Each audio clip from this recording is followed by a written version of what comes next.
dear friends, brothers and sisters. The topic of today's short video is the purpose of meditation. There are many ways, many different ways to meditate. Some people might be doing guided meditation. Other people can do one pointed focus meditation, mindful meditation, focusing on some object outside in front of you, in the view in front of you.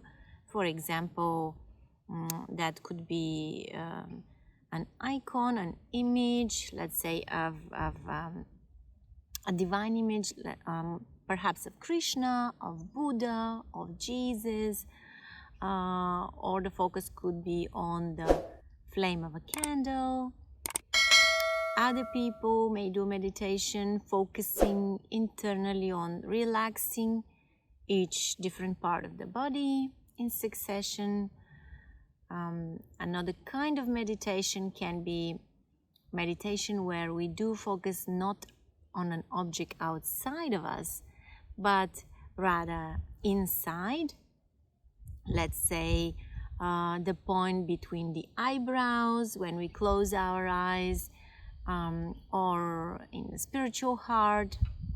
So there are many different kinds of meditation. In fact, anything you focus your mind on fully, completely, it's a kind of meditation. For example, if you focus fully and completely on, let's say, the food you're eating, this could be called food meditation.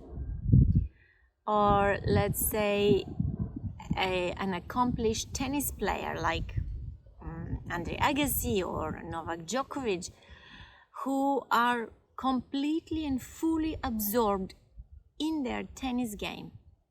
Their attention, their awareness is 100% given there, their concentration. And we could say that they're doing a tennis meditation. So this is about the different kinds that people can meditate. Why meditation? Why do we do this? What's the purpose of meditation? What's the purpose of this practice or sadhana? And what are we trying to achieve with it? The purpose of meditation is concentration or stillness of the mind. What we are really trying to achieve is to fully absorb the mind into the object or subject we are focusing on, and to still the mind. Because the mind is such an organ. The mind is it cannot concentrate on doing two things at the same time. It can only concentrate on one. And once you do that completely, all other thoughts stop. And really we want to still the mind. Why? Because the mind never ever ceases. Our thoughts keep coming and going, coming and going, coming and going. There's myriads of thoughts, thousands of thoughts cross our mind each day. And it is a very difficult, not to say impossible task to still the mind. That's why people often find this very difficult. People find meditation difficult because it is not easy. From one thought to another thought, from one image to another image, keeps changing.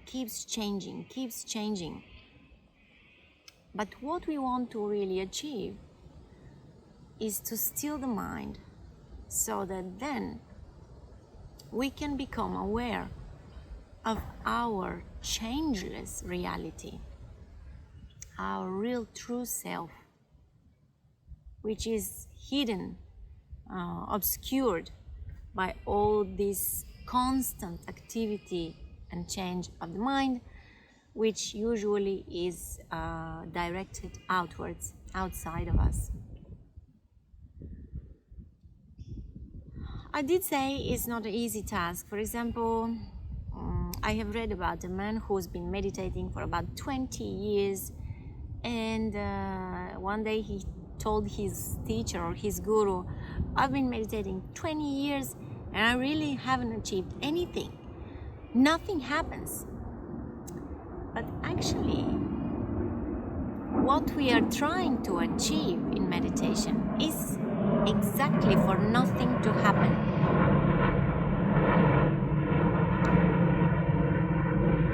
We do want to stop all thoughts. And the truth is that the nature of the mind is such that we actually cannot stop the thoughts. This is its purpose. So, if the mind is dissolved, it has no purpose anymore, right? But while it is aware of everything that is going on, it keeps thinking, it keeps clinging, it keeps doubting. So, what do we do? I am going to just share my very limited experience in meditation. I'm by far not advanced in this, but here is what is happening for me. For example, in meditation, I would relax in a nice quiet space. I would close my eyes, and for me, usually I focus on something inside me. I do focus on the energy, the divine energy within me, right? It has no form, so I do not focus on something outside. I focus inside. Sometimes I try to focus in the space between the eyebrows, or on hearing a sound in my ear, which is called shabda. It's kind of a ringing sound in your ear. So like I said, anything that you can focus upon so it can steal your mind. So I would relax and focus on this, and literally within seconds, I will have a thought coming. I would start thinking either about something that has happened to me during the day, or about something that I need to do the next day, or an image will pop into my mind, and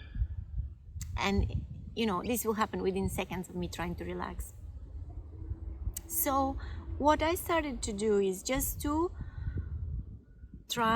notice these thoughts. Okay, the thought comes, I notice that it's coming, and let it go. Another thought comes in a few seconds.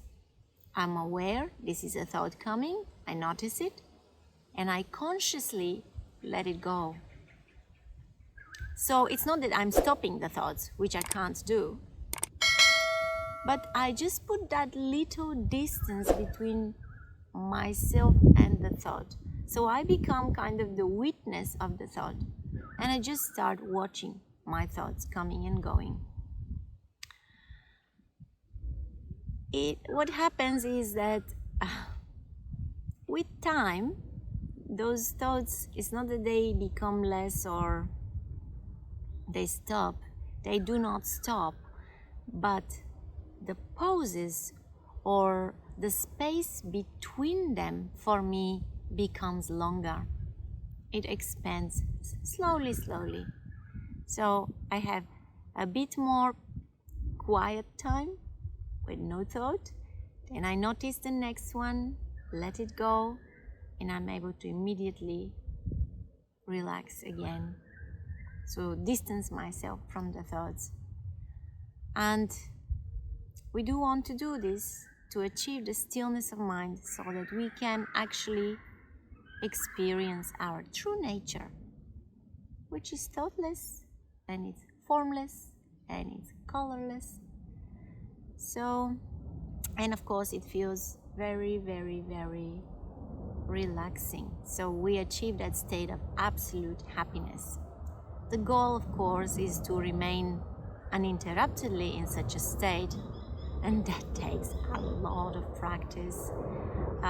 So I'm probably speaking more for those friends of ours and brothers and sisters who are beginners, much like me, and just are trying to get a grasp of how to do meditation and what's the purpose of it. What do we want to achieve in the end of the day?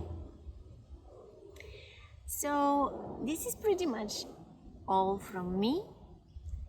I do wish you good luck in your endeavor and efforts to achieve this constant meditation, constant awareness of your true nature, of who you are, our changeless reality. And this we can only achieve when we distance from the changing view that surrounds us. So one more time, thank you so much for your time. Namaste.